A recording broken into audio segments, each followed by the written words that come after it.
Look who's back with us, a former White House doctor for both the Obama and Trump administrations.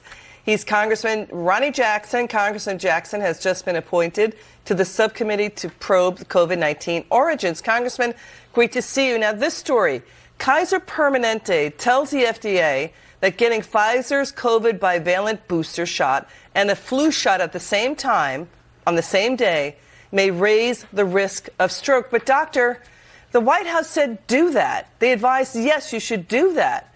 What is going on here?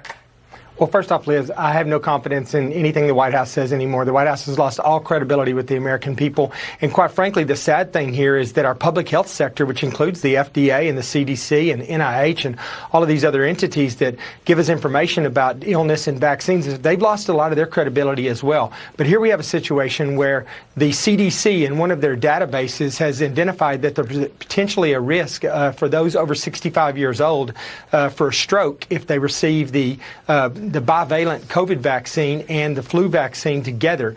And so, that should put up some red flags. It should cause the White House and the CDC and the FDA and everyone else to take a step back and say, okay, look, maybe we should separate these shots until we get better information about this. But they're pushing forward with it, which I think is somewhat irresponsible. And, I'm not coming at this, as a person that's anti-vaccine. I've taken vaccines my whole life. But I think that the politics that have surrounded this from day one have been horrible. And I do think that there's some side effects out there from the COVID vaccine that we don't know about yet, but because the problem it's unknowable. But millions of Americans got both shots at the same time. Right. I mean, watch COVID czar Dr. Jha say, yeah, do that. Watch this. He said this last September. Watch.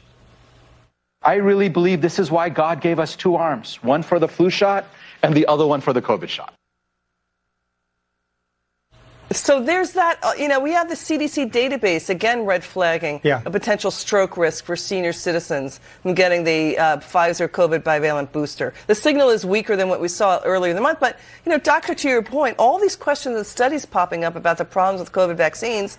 And then we've got, this lawsuit that's turning up government emails showing that Biden's National Security Council was working with the CDC and other agencies to do crackdown on information about COVID vaccines. So misinformation, that was going on too. We're not allowed to ask any questions about the vaccines whatsoever. Right. No, the White House and this administration, they want us to be sheep. They want us to just follow blindly, and it's evidenced by this.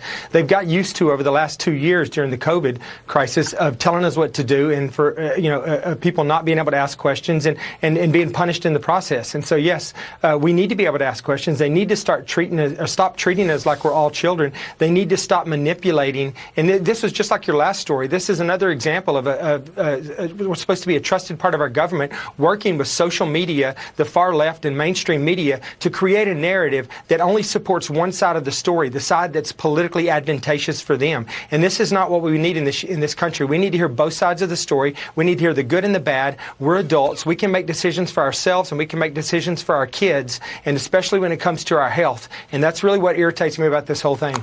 Congressman Jackson, thanks for joining us tonight. Have a good weekend.